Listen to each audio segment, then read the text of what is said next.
Pendant trop longtemps, on nous a appris à être forts, à sourire, à continuer d'avancer puis à répondre à tout le monde. Ça va. Même quand au fond de nous, tout semble s'écrouler. On nous a appris à cacher nos blessures, nos émotions, à avoir peur du jugement, à croire dans le fond que nos épreuves nous rendaient moins dignes d'être aimés. Franchement. Et si on arrêtait de faire semblant? Et si nos plus grandes cicatrices devenaient finalement ce qui nous rapprochait le plus les uns des autres? Parce qu'ici, dans le fond, on ne cherche pas la perfection, on cherche la vérité. Parce que je vous le garantis, derrière chaque sourire se cache une histoire qu'on n'a pas toujours osé raconter. Je suis Sacha Dussault-Rochelot, puis je vous souhaite la bienvenue dans Imparfaite, mais 100% vrai.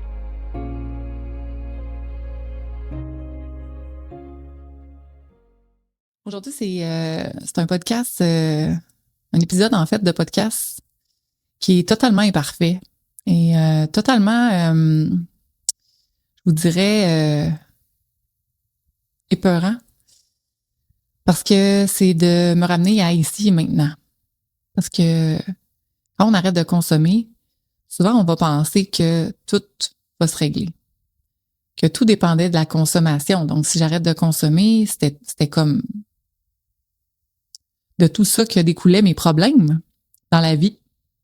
Mais forcé de vous dire que je vais peut-être en surprendre quelques-uns. Mais non, c'est ça, là. Quand tu arrêtes de consommer, ben c'est là où les défis arrivent. Puis les défis, ils sont peut-être plus grands que ce que j'aurais osé croire.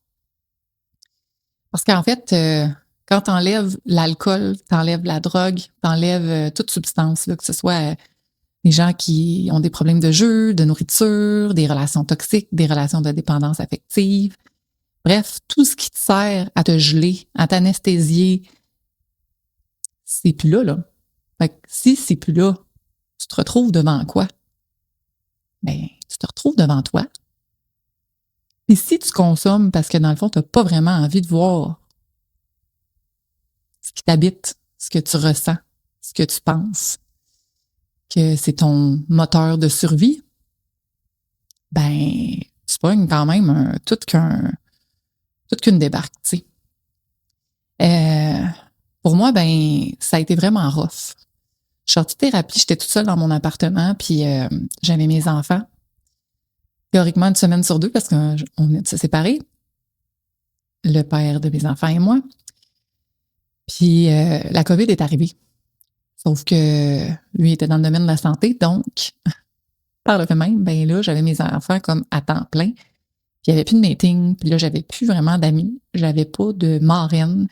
Bon, il y avait des meetings en ligne, mais c'était pas optimal. Fait que j'ai vraiment souffert, moi, en sortant de thérapie. Puis j'arrivais pas à voir la beauté que les gens voyaient en moi.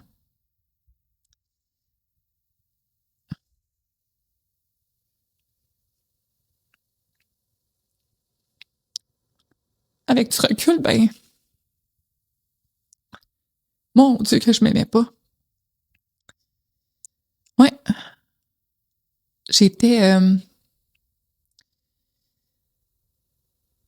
donc belle, donc fine, donc toute là, tu sais, aux yeux des autres. Puis moi, ben, quand je me regardais, j'étais comme, aïe, qu'est-ce qu'il vaut? Parce que pour vrai, moi, ce que je vois, c'est un tas de marde, là. Tu sais, c'était vraiment pas optimal.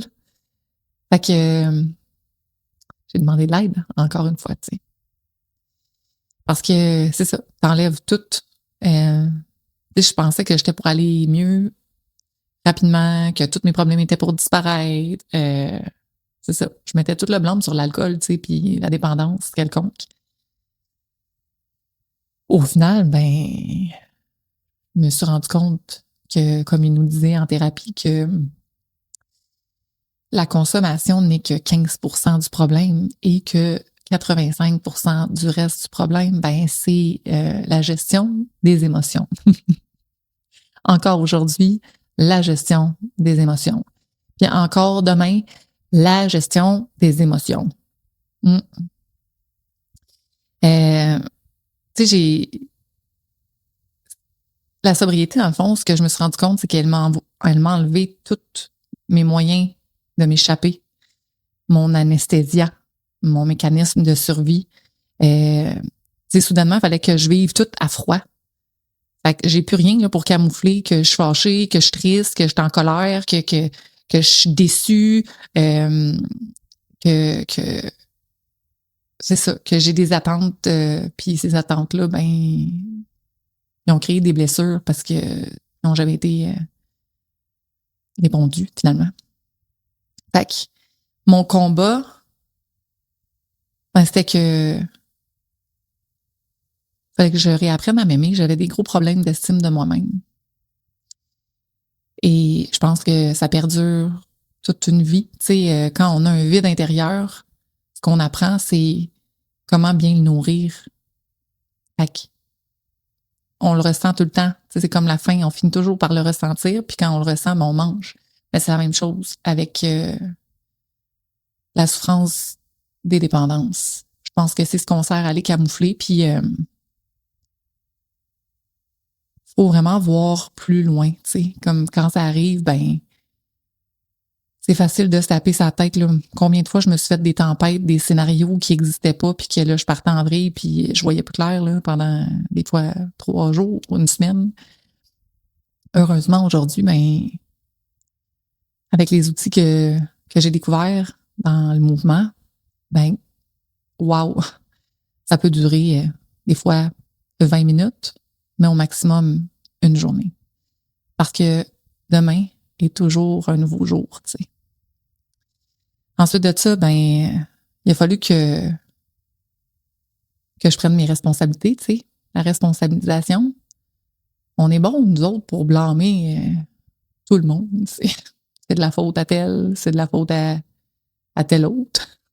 C'est de la faute de la société, c'est de la faute du gouvernement, c'est de la faute de mon boss, c'est de la faute de mes parents, c'est de la faute de mes enfants, c'est de la faute de mon ex-conjoint, c'est de la faute à. Ouais, blâmer tout le monde. Mais au final, la seule personne à blâmer, c'est nous. Parce que si on est inconfortable dans une situation quelconque, c'est nous qui avons le pouvoir de la changer, cette situation-là. Et si on n'a pas le pouvoir de la changer, exemple, parce que tu chiales contre le gouvernement ou la société ici, ben, tu sais quoi, t'es libre de déménager dans une autre ville, dans un autre pays, sur un autre continent, littéralement, là. Fait qu'on est responsable là, de nos choix. S'il y a quelque chose qui ne te convient pas, ben, tu es en mesure de le changer. T'sais. Ensuite de ça, ben, au travers de ça, il y a les relations. Fait, comme je vous dis, ben, on a le pouvoir de changer ce qui ne nous convient pas. Donc, les relations, c'est vraiment difficile parce que c'est là où on doit mettre nos limites. Souvent, ben, l'alcool ou la drogue nous permet de faire ça, mettre nos limites. C'est plus facile parce que t'as pas de filtre, ça sort. C'est comme exemple, je peux être très, très douce et délicate aujourd'hui, mais avec un verre dans le nez dans le temps, ça me faisait du bien parce que si j'avais ravalé contre quelqu'un, ben après ça, c'était quelqu'un-là, il était bien mieux de pas me voir parce que j'étais en état d'ébriété parce que clairement, je disais ces 4 vérités puis je pouvais faire mal, tu sais. Je pense qu'on est tous un peu de même, puis là, des fois, on se tape sur la tête, même ceux qui consomment vraiment par loisir et non pas de problème quelconque, peuvent une fois de temps en temps avoir des petits goûts amers en bouche, là, de se dire « Ah, peut-être qu'hier, elle l'a échappé, puis peut-être que j'aurais peut-être pas fait ça ou dit ça de même. » tu sais. Fait que les limites, puis ça peut être aussi banal que mettre ses limites avec nos propres enfants, exemple.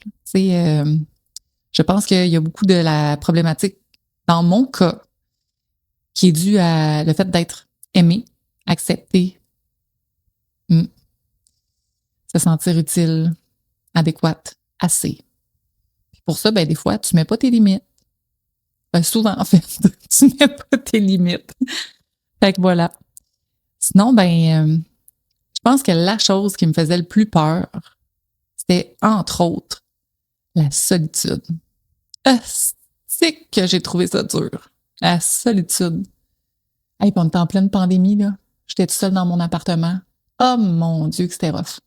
Il y en a plein là, qui ont trouvé ça merveilleux, ce moment-là, là, mais je vous le dis, moi, j'allais me cacher dans mon garde-robe, là, puis je pleurais, tu sais. Seule, là. À quel point ça va bien. Je pense que c'est important, justement, d'en parler. C'est mon podcast Imparfaite, mais 100% vrai, c'est exactement pour mettre en lumière tous les moments où ce que notre être ne va pas, tu sais. C'est important de partager ça, parce que chacun d'entre nous vivons des coups de blues de même. Et on voit tout le temps du beau. Ça, c'est facile. On voit des choses qui nous mettent en colère, ça aussi, c'est facile. Mais de se montrer vulnérable, c'est rare qu'on voit ça. Mais je pense que c'est en montrant ces points-là de vulnérabilité que ça sert, que ça donne espoir de s'en sortir, de réussir à faire quelque chose de grand. Puis de partager les outils qu'on a pour éviter, justement, à d'autres de souffrir plus longtemps. Fait que pour moi, la solitude d'être seule avec moi-même, ben, ça a été vraiment, vraiment difficile. Puis heureusement, aujourd'hui, là, j'adore la solitude. Autant que j'aime être entourée, là, puis j'aime les gens, mais mon Dieu, que d'être seule, là, une soirée de temps, là, puis tu sais, je fais pas genre un Netflix and chill, là. Je suis juste avec moi-même, dans le silence. Des fois, je vais lire, des fois, je vais écrire, des fois, je vais chanter à tue-tête, je vais mettre de la musique, puis oui, je vais partir. Puis c'est correct, tu sais. On dirait que j'avais peur avant que quelque chose me surprenne de moi-même, tu sais, comme, puis que ça crie fort, puis que ça fasse mal. Au final, ben, c'est pas vraiment arrivé. Fait que j'ai vraiment eu peur de la solitude longtemps pour me rendre compte que c'était peut-être mon meilleur allié finalement. Bref. Sinon, ben, les habitudes. Ouais. Tu sais, t'es confronté à voir ta réalité en pleine face, là. Fait que tu peux pas garder les mêmes habitudes. Ça ne se fait pas. Du moins, c'est pas une très bonne idée, là. Exemple, si tu allais toujours au bar en finissant de travailler, prendre juste une bière, puis tu retournes à la maison.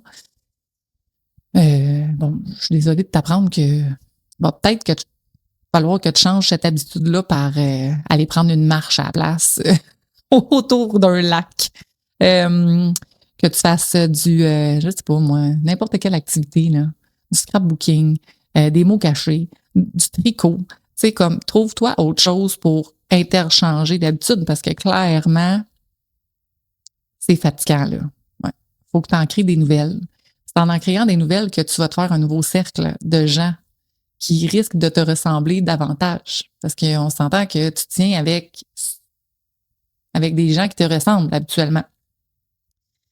Fait que d'instaurer des nouvelles habitudes, ben définitivement, ça instaure un changement autour de toi. Fait que c'est ça. Moi, ça a été mes combats, puis c'est encore mes combats à ce jour. Il y en a des plus faciles que d'autres, exemple la solitude, mais l'estime, ça commence à rentrer. Les limites, ben, ça commence à rentrer. C'est tough, là, parce que des fois, les limites, là, ça peut être envers ton mari, ton conjoint, tes enfants, tes parents, tes beaux-parents. C'est pas le fun, là. Des amitiés de longue date. Dire à des gens non, ou tu m'as fait de la peine, ou je suis pas d'accord. Juste, je suis pas d'accord. T'as le droit, là. Ça va pas créer une chicane. Une personne a son opinion, puis toi, t'as la tienne. That's it.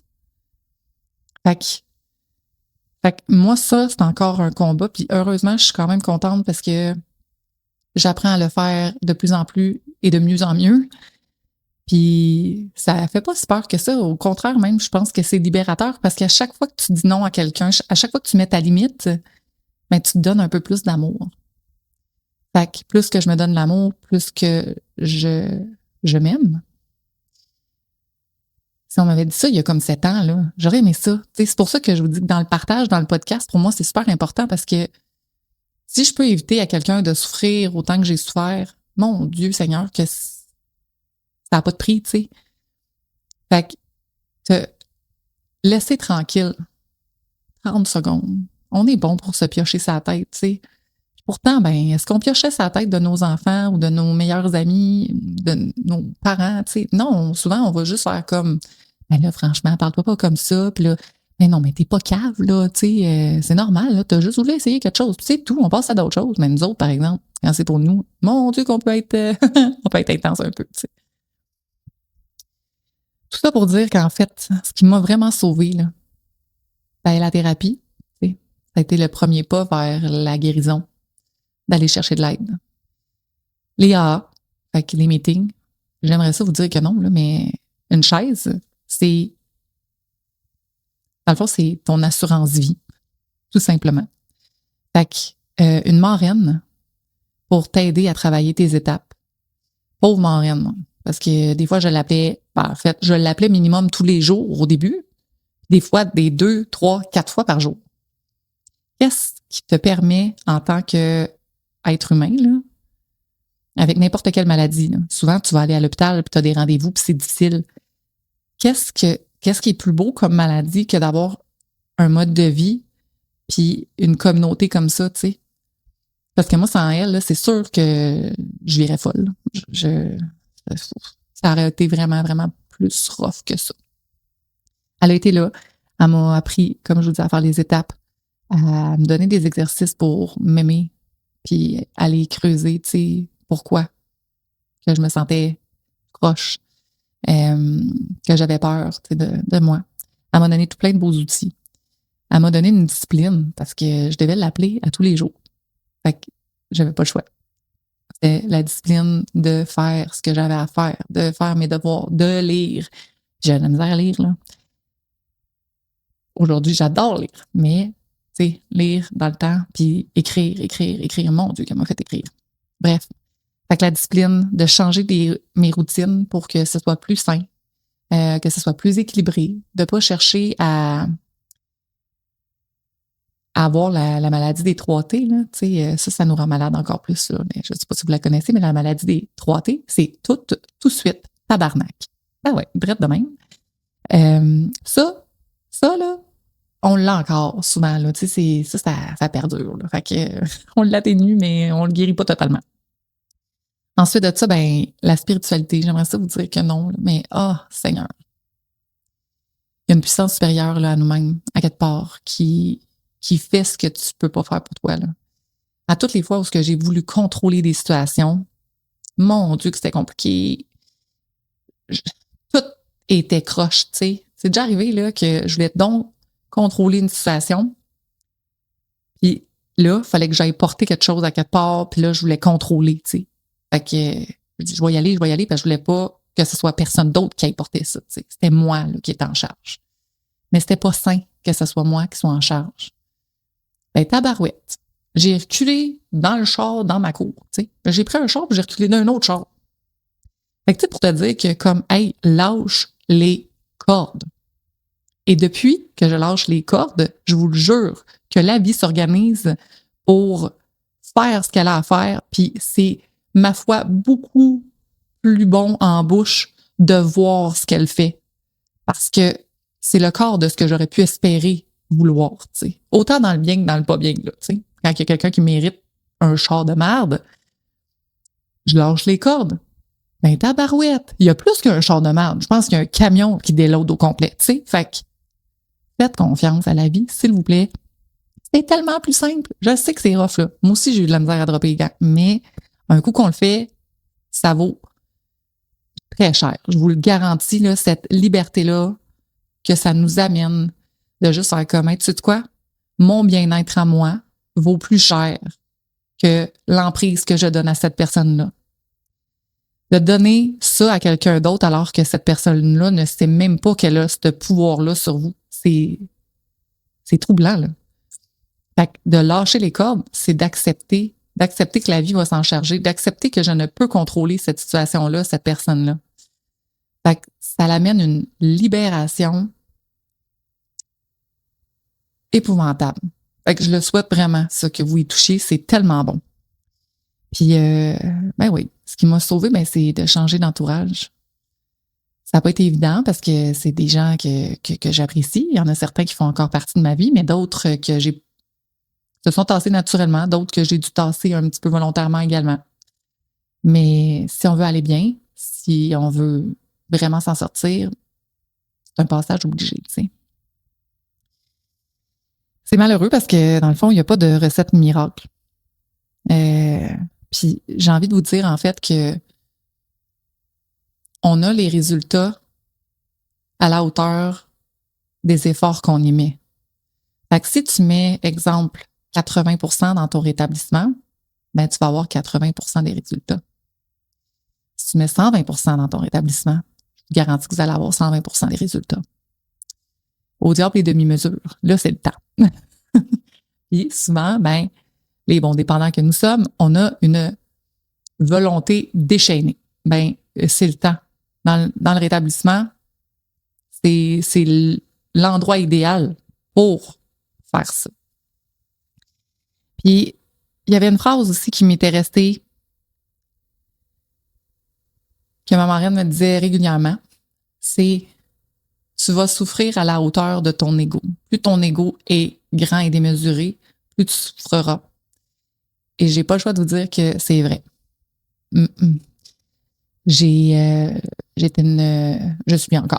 J'étais et je suis encore une femme fière.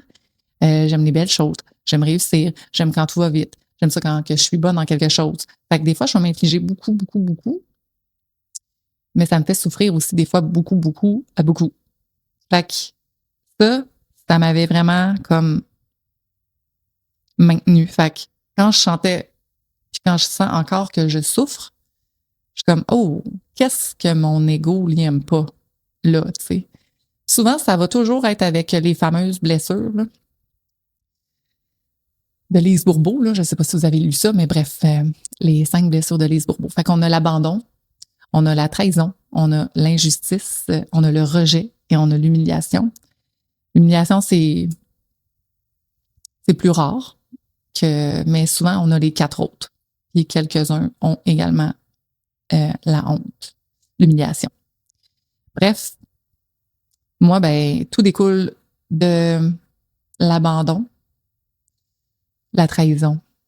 Puis on s'en rend pas nécessairement compte que malgré tout l'amour qu'on peut recevoir de nos parents, ben, ça crée, quand on a des enjeux où c'est inapproprié comme enfance, puis dans mon cas, je pense que sur plusieurs aspects, ça crée vraiment des blessures d'attachement en jeune âge. Fait qu'il y a des choses que j'apprends encore aujourd'hui à déconstruire dû à ce que mon corps puis mon cœur se souvient de mon enfance que je me souviens plus moi nécessairement. T'sais. Puis j'aimerais ça vous dire que au travers de ça, ben il y a une leçon qui en découle. Puis la guérison, dans le fond, c'est pas l'événement. C'est pas un événement. Je vais pas créer une guérison. Non. Je vais le travailler quotidiennement. Fait qu'aujourd'hui, ben, j'ai encore beaucoup de défis. Ouais, j'aimerais ça vous dire que non, mais il y a vraiment encore des bouts rough, des journées difficiles, des enjeux avec moi-même. J'ai pas encore la certitude à 120% que je peux avoir confiance totalement en mon jugement parce que j'ai tellement eu de mécanismes qui ont servi à me protéger que des fois, je suis comme, ah, c'est-tu la bonne moi, là, en ce moment, ou c'est comme ma crosseuse qui essaye de reprendre le lead. Puis maintenant, ben, je l'appelle plus ma crosseuse, là, parce que c'est péjoratif. Fait que je lui ai donné un petit mot d'amour parce que je sais que elle fait ça pour pas souffrir, tu sais. Elle fait ça pour me défendre. Fait que je l'ai appelée Blanche parce qu'elle est toujours blanche comme neige. Puis elle fait des petites menteries blanches aussi parce que elle me tout le monde puis tout. Fait que c'est ça. Puis à travers toutes les journées difficiles, ben il y en a pas une que je regrette de pas consommer. Parce que à travers tout ce qui est rough, ben je me dis toujours ça serait tellement pire si en plus je consommerais. T'sais. Fait qu'au moins j'ai la certitude que c'est probablement la moitié moins pire que qu'est-ce que ça pourrait l'être. Puis je suis toute là. Je le vis. Je le vis froidement. Puis je suis heureuse maintenant de le vivre comme ça, tu sais.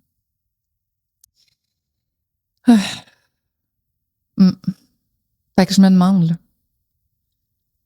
toi, là, qu'est-ce que tu utilises encore pour te faire croire que tout va bien, pour éviter de te sentir? J'aimerais ça, que vous me disiez ça. Parce que moi, j'en ai encore des choses qui m'évitent de ressentir. Hein? On ne devient pas parfait du jour au lendemain. En fait, on ne le saura jamais. Puis, c'est totalement merveilleux. Parce que dans le fond, on devient juste de plus en plus parfaitement imparfait. Fait qu'avant de penser que la sobriété règle tout, ben dis-toi que il y a un petit travail de fond à faire. Fait que bref, j'espère que ça vous a parlé.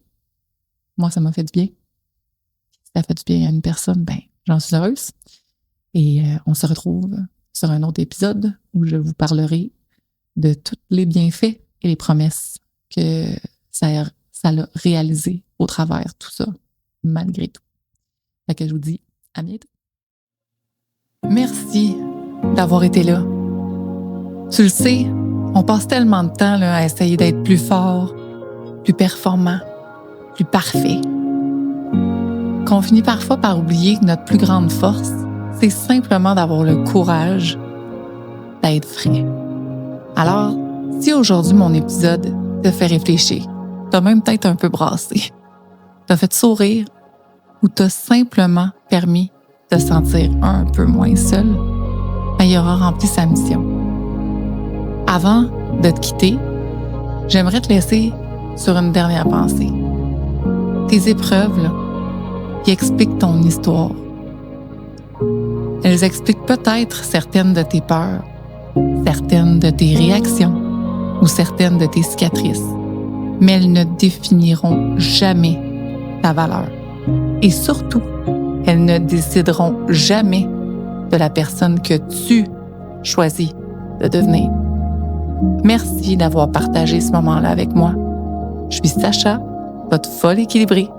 Et d'ici notre prochaine rencontre, s'il te plaît, fais-moi une fleur. Continue de rester imparfait et 100% vrai. À bientôt.